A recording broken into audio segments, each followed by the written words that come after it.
It's your boy BDJ, aka BD from the county, aka the voice of the county, aka I see the game like Romo, aka I see the game like Lamar, aka I host that shit like Score Swayze. AKA Mr. Sunday Night. Yes, sir. I'm here with my guy, Score Swayze, Score Swayze, if you're uninitiated.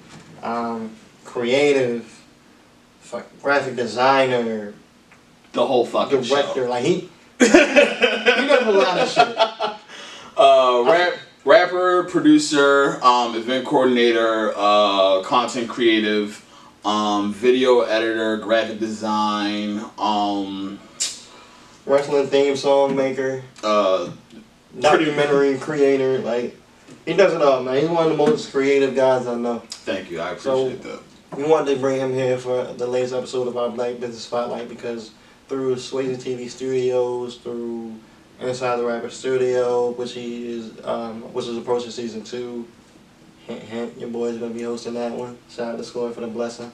Absolutely. Thank you for even accepting it. Of course, and we'll get to that. Yeah. Saturday Night Smash, which is a Smash Brothers tournament for creators in the city. Like, you just do a fucking lot, bro. The reason why I do a lot is because, quite frankly, this is the year where people kind of open their eyes, no pun intended, to 2020 and seeing what the world really is. It is a pit. It is the Lazarus pit. It's nothing but people pretty much pulling you down from the pit and nobody really being strong enough to come out of it until you really realize that this pit is a reflection of who we are as people. We're not that positive. Fuck. We're not that positive. And for you to kind Pretty cynical. It's cynical to say, but it's real shit. This is what I keep telling you. This is wintertime Score. You're not going to get that chipper shit that you got this summer.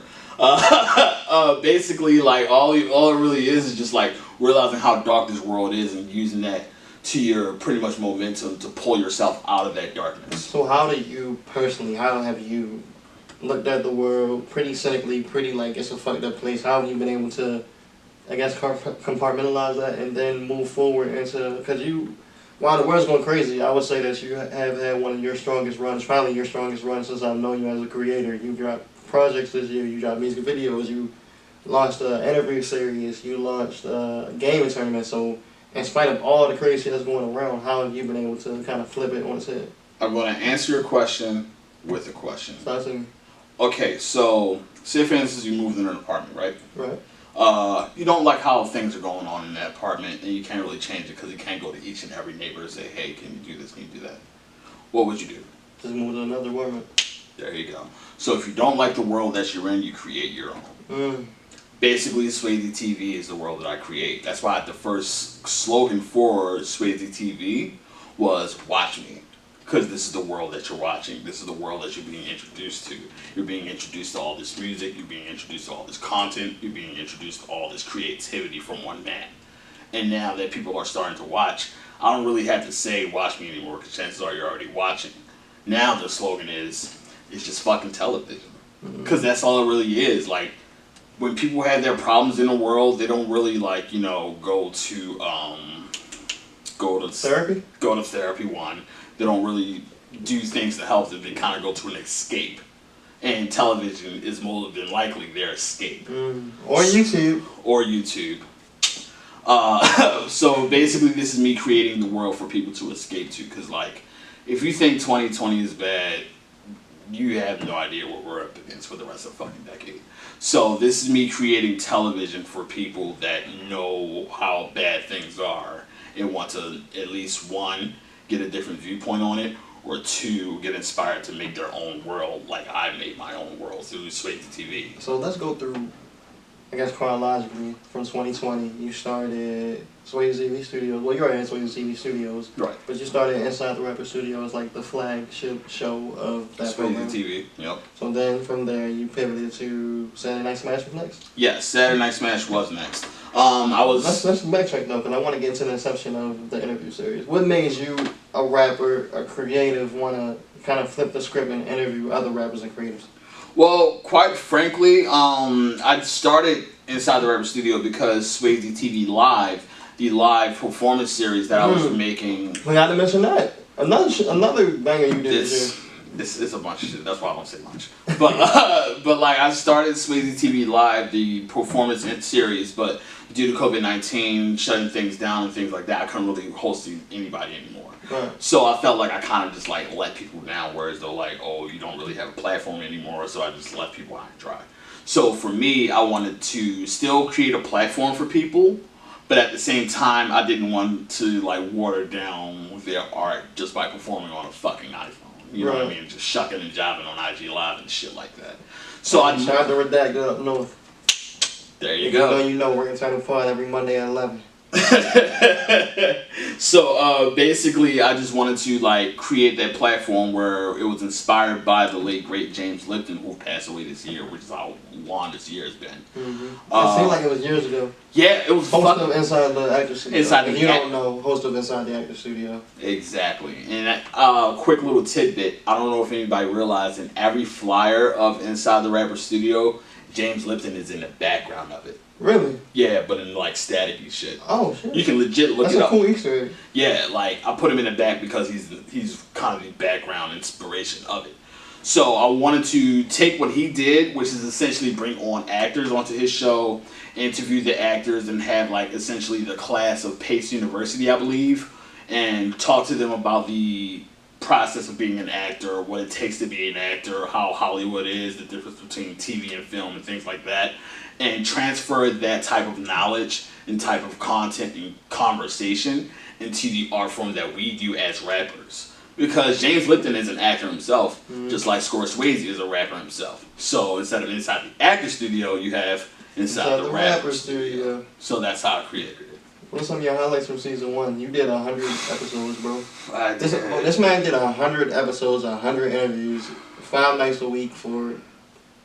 From the beginning of April to the end of August. So essentially 4 months of just straight up content.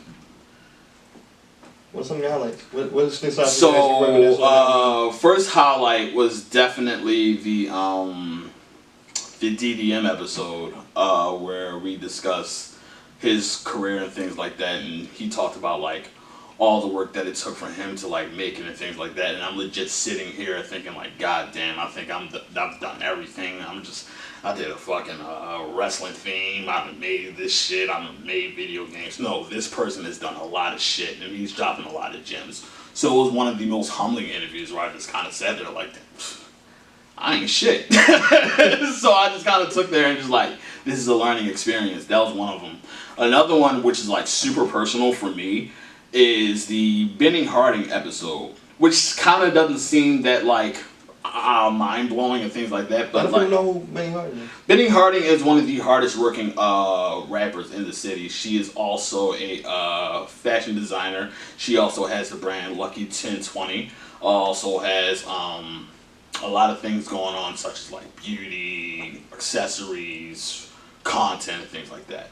But the reason why that was one of the most important ones because on that day, my grandmother passed. Oh, wow. Yeah. And I got the news like 5 hours before showtime. So I'm thinking to myself, you know, this would be a really good time to just legit shut this entire shit down and just like, you know, do away with it the whole summer, just hide, restore, all that stuff. But I figured, you know, that's what I usually would do. And that's actually what this kind of like piece represents. Whereas though like in 2013, I've had probably the worst year just up until this point. Where like homelessness, moving to DC, breakups, things of that nature. But you have to have the resiliency to push through that shit and still create. So after pretty much visiting her on her last day and all that stuff and going back home like an hour like later, and I still did the show. I watched that interview actually when I uploaded it on YouTube, and I could see how much fucking pain I was in. I'm like, Jesus fucking Christ, like it wasn't the vigor that I usually have when like y'all say. It's like I just kind of just like, you know, this is an interview. I'm clocked in, clocked out. Let's get it going. And that made me realize that I could probably do this shit for quite some time. Yeah. And some moments like that. Yeah. Actually, this Friday would make it 6 months since then. Time flies, right?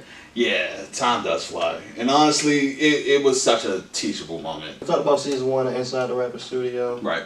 You got season 2 on the way. Yes. I'm honored you tapped me to be the host of Inside the Rapper Studio. Yeah, man. I legit had nobody else to actually like want to do that but you, because like it's one thing that you did my first like interview coming back from like my former moniker Akmar Shabazz into like Score Swayze, and I felt like I kind of refreshed my like history by doing that interview. Yeah. Full time skip moment. Yeah, you know, and like y'all don't know, what 2015? 2015. 2015, I interviewed Score Swayze. Actually, that was 2016. I became Score Swayze in 2015. So semantics aside, I was the first person to interview Score Swayze for the demo tape back in the day. I'm sure that interview is long gone. I'm sure it's not on the internet anymore. But yeah, man, it's just an honor. I'm excited to. I always say run it up. That's my phrase right now. I'm excited to run it up, man. We're talking to 50 different people. We're doing 25 episodes. Man, I'm just. And on top of that, it's coming from the IGTV platform into YouTube. So talk about that switch. What made you want to switch it from YouTube to IGTV? Because all of season 1 was how I was doing IGTV, correct? Right.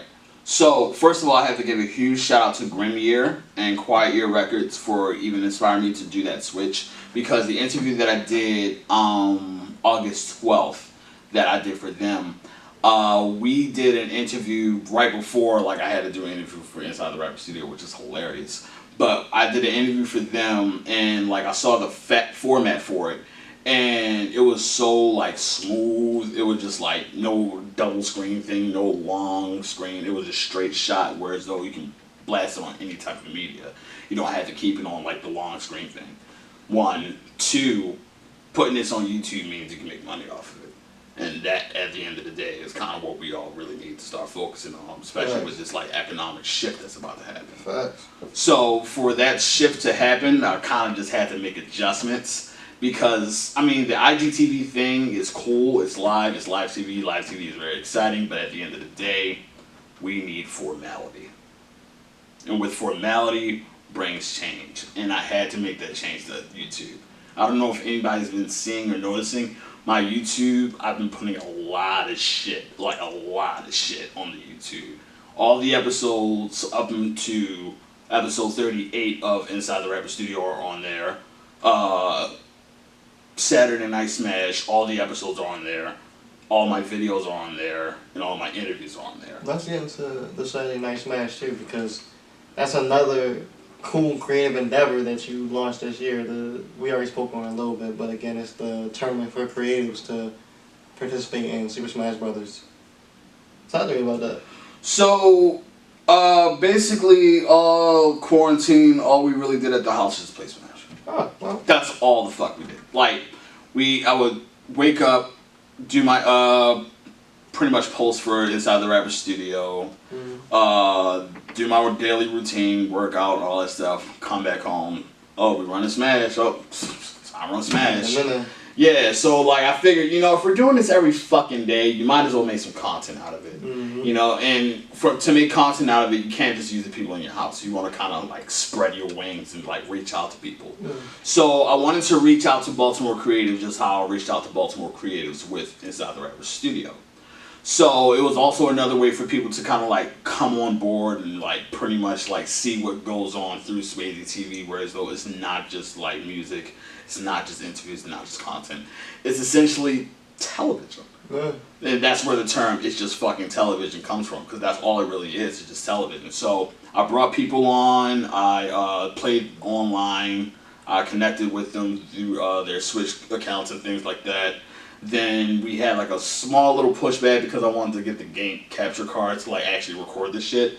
And then once we got it, we did the bracketology episode, which is actually more exciting than I thought it would be, because everybody just wants to find out who they want to go against, talk shit a little bit. What were some people that answered? Who we got? And who won? First of all, huge congratulations to Carr for winning the whole fucking tournament. Carr is technically now the best player in the city when it comes to Super Smash Brothers Ultimate, because we had a whole weeks long tournament debating that shit, and now he pretty much filed in. He wasn't even on the original bracket, which is the most hilarious part of it. He replaced somebody through an injury because Gripsauce. Yeah. Huge shouts out to Gripsauce, by the way. Gripsauce, he broke his hand through a skating accident. And the only thing that can take you out of a Smash tournament. You know, the only injury that actually mattered. So I contacted him. He was cool with replacing Griff. He replaced Griff, went all the way up to the tournament, cleared the whole thing. He was watching niggas. Getting them out of there. Getting them out of the paint. Digging graves. I need revenge, if I would say so myself. What's coming for the next tournament? Next tournament, we will be hosting doubles. So it's essentially 2-on-2 battles throughout the bracket. It's only going to be 8 teams because 1, COVID. 2, I really want to minimize it to pretty much a small amount of people just to kind of like get people's taste going for like Saturday Night Smash again. And then when the singles one comes back around, that's going to be for the moolah. That's where everybody gets to like pay $10 to get in and like figure that whole thing out, and just like once we get ready for it, we got the cash prize and the trophies. This thing could be big, bro. That's what I'm not about expanding the other games like Saturday Night Need for Speed. Some people suggested Tekken. I don't want to take people's money that way. I don't know, niggas. I'll be honest. I used to love Tekken, but then niggas got like I don't know what happened. Niggas just got too good at Tekken for me. Yeah, that's what happened. Niggas got too nice at it. Niggas started fucking me up. Like it used to be like competitive. Like I'm gonna hit Haram. I'm gonna kick you in your head. Then niggas just got nice all of a sudden. That only comes from 2 things. 1, training like in labbing like for hours on fucking end, which people really don't have the time for. And 2, the game mechanics switching up. Like Hwoarang isn't the same Hwoarang that you played on 3. Right. It's a totally different nigga when it comes to 4. Right, so they just said fuck regular niggas like me. Pretty much. So it took some time for me to adjust. But nonetheless, I really want to make like expand this whole like e-game situation because I see that this is the future of not just video games, but it's the future of sports. Yeah. So if you combine the 2 with the media outlet, which is SwayzeTV, you get money. Boom. Let's talk about your upcoming project. Upcoming project, oh man. This is a long time coming. Telepathy Club with my great friend, my great roommate, my great adversary, Benjamin Banger. He's the executive producer for all the project, and we pretty much just knocked a bunch of like songs out. The thing is, this project was supposed to be called Annihilating Rhythm Volume 2. That's an awful name. That is an awful name. Not gonna lie to you. But the reason why I was called it because Annihilating Rhythm Volume 1 was during the Akbar Shabazz era and like Benjamin Banger. You're very self-referential. Yeah, like I feel like a lot of people do the whole like, yeah, you gotta rap about, you know what I'm saying? What the fuck you lived through, what you do, this, that, and the third, I'm on North Avenue. And the whole time, I'm really just rapping about what the fuck I really go through as an artist. Like, I consider myself the artist because at the end of the day, like, the stories that I tell in terms of, like, pretty much, like, being that underdog for damn near a fucking decade and being that guy that just does a lot of fucking work and being the guy that pretty much puts people over as much as possible because, like, it's a family feel. Everybody relates to that from the artist's perspective. Listen, we gotta cut the commercial real quick, but hold that note. Yo, it's your boy Taji, aka He Back at It. And if you're listening, you are eligible for a promo code for Head Kilograms Black Friday sale. The promo code offers you 25% off any order over $100, and you can use it between Friday 11/27 through Monday 11/30. The promo code is all caps BLKTWT. Again, for you hard at hearing ass niggas, BLKTWT in all caps. Lock in. You dig? And we're back. I'm still joined by Score Swayze. We were talking about just self-referentialness as an artist. He's really big on preserving his own legacy, his own story, telling that story, like chronicling it from his previous name, Akbar Shabazz. Did I say that right? Yeah. To Score Swayze, to soon to be. You got another rebrand in you, or is this the end of the game? End of the game, easy. Like I've done this for long enough. I'm sticking with fucking Score Swayze. I was about to say it right there. I'm sticking with Akbar Swayze. Oh god, that's disgusting. Man. But essentially, like Telepathy Club. Telepathy Club. So this is somewhat of a love letter to the friends that I have within Finagle Park.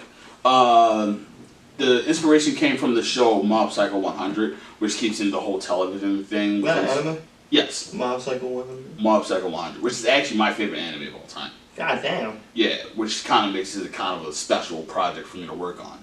So, the Telepathy Club was the club of kids, whereas though they just kind of like sat in a room, didn't really do much. It was like an after-school program. Didn't really do much. They kind of just ate snacks and just like played video games all day and didn't really like attain to anything. And this is a show or my life? And that's the point. Whereas though it kind of blends in. Whereas though like in high school, that's why I kind of saw us as Benjamin Banger had a totally different story of like Telepathy Club, but this is my take on it. Essentially, for me, it was more so like seeing how we were in high school and seeing that difference between now. Whereas though we're just like cranking out content, cranking out beats every fucking day, making music, making videos, like building a fucking empire. And just like showing my appreciation for everyone that's been a part of it, essentially. Every song is essentially a feature. Like, pretty much, if you... So it's going to be like... I don't know the phrase I'm looking for. I wanted to say collab album, but not a collab album. Compilation? Something like that. But that's not the word I'm looking for either.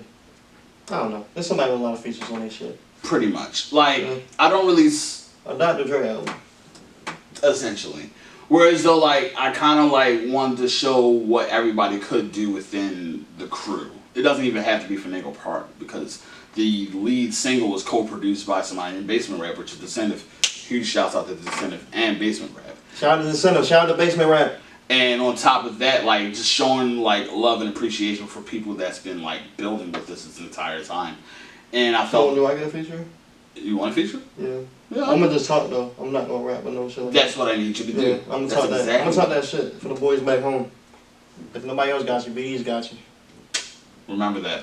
But yeah, like I just wanted to show that like through the opposite project that I dropped this summer, which is the whole fucking show. Right. I wanted to show what everybody else could do within the surrounding cast. Yeah. Whereas though, it's like a label tape. That's what I was looking for. A label tape.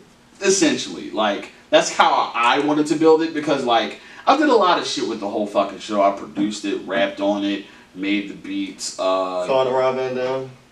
Rob Van Dam, like yeah, whole fucking show. And just like did a bunch of stuff with it. Whereas though this is more so a lax project for my end. Whereas though Benjamin Banger's making the beats, a whole bunch of people are throwing their features on it. Whereas though the most I can do is just a verse and a hook. And just show everybody else's talent. So you're gonna get a lot of like, yo, Score, like this nigga did this on his project, like this is Score project, that nigga did this. Like that's the entire fucking point. Can my shit be a skit throughout the album of me like trying to get like, alright, I'm on my way to the studio. Alright, you think I'm recording with Ben today? Where Ben at? Ben not here type shit. Yo, Score, I've been trying to get in contact with you all day, like blah blah. I would love to do that. And then, yo, you remember WWE Originals, the album? It's yes. Not too deep cut. Wasn't that Steve Austin's whole shit doing the whole album? It was like, in the album with WWE wrestlers doing their own like music and their own songs and shit. And Steve Austin, like, his skit throughout the whole album was like, alright, I'm about to record the song. Wait, where's my beer? Where the fuck is the beer? I need some beer. Alright, I'm ready. Wait, I can't do this. I can't. Eh? That's tough as shit. And honestly, I would love to do that for like a little like reference thing, but this is actually one of the first projects, if not my only project, where I had to consult somebody else's thing. You are elevating. Yeah, whereas though like it's not just like, oh, if I want to do it, oh sure, do it. Go right ahead and do it. This is me and Ben project. That's why I try so hard not to like make it all about me. And that's why it's such a fucking contrast between the whole fucking show. Because whereas though I'm the whole fucking show and the whole fucking show, but on Telepathy Club, I'm essentially a supporting cast member. Yeah, that's dope. Like my group, the Telepathy Club, is the whole fucking show. They're the stars. I'm just the guy that kind of just puts them out there and just helps them out in any way that I can, just like I've been doing like all fucking year. So I wanted to reflect that within the project. That's dope. Let's bring it home on this, because I'm sure that we're running low on time. The boys in the back are waving us in. Let me ask you this. We're going to close on this. Ideal interview guest. If you got one interview guest, and then ideal interview guest, and let's do ideal, because you also do graphic design work. Ideal person to be like, Score, I want you to come up with this treatment or this whole concept for my shit. Give me those two, then we're good. Okay, ideal interview guest, dead or alive, doesn't matter. Ideal interview guest, Macho Man Randy Savage. Because it's going to be super fucking erratic, and I have to play the whole fucking time just trying to really control that shit like me and Gene did, but he never did. And just really just try to control that. Oh, yeah, like... That's a good frustration. Yeah. That's why Macho Man's a thing, but that's neither here or there. But ideal person to make a graphic for or a video for, I would say, that's a good one. All right, any questions? I'm going to say the ideal person to make a graphic for would be Alchemist. I can see that. I can definitely see that. He inspires me way, like, deeper than the beats. Because I always say when it comes to my production, it's either I want to be Juicy J or Alchemist. It's never in between. Wow. And, and on top of that, like, his eye for art, it just pops. Like, it just reaches you. Whether it's, like, some real subtle shit or just some real, like, abstract shit that just reaches you out of nowhere. Like, the cover for Lunch Meat, the cover for Bread, and things like that. Like, so if he reaches out to me for, like, even a fucking trailer, like, that'd be it. I will pay you to do that. Like, seriously, like, he truly is the artist. He's your fucking guy. Yeah. He is the whole effing show. He is. He does everything, too. He raps, produces, like, he was on Hooligans. He's a fucking food connoisseur. He's on fucking Fuck That's Delicious. Yeah. He's, like... It's crazy you said that, too, because I was thinking we should do this interview. Like, we should run it back again, but with, like, chicken wings here. I don't want to do this interview no more. We should have been fucking did that shit. Score Swayze, ladies and gentlemen. God. Tell people where they can find you, promote on your shit. You can find me at Score F Swayze on all social accounts. How do you spell Swayze? SCORE, letter F, SWAYZE. Upcoming project, Celebrity Club, coming very soon, like extremely soon. You won't even see it coming because I won't either. Season 2 of ITRS, starring this guy right here, BD, coming very soon, Thanksgiving weekend. Also, Saturday Night Smash, doubles tournament, coming November 28th, legitimately the day before Inside the Rapper Studio Season 2. What we got for you? I'm going to be taking control of all weekends from now on. This face right here, you're going to be seeing it whether you like it or you fucking don't.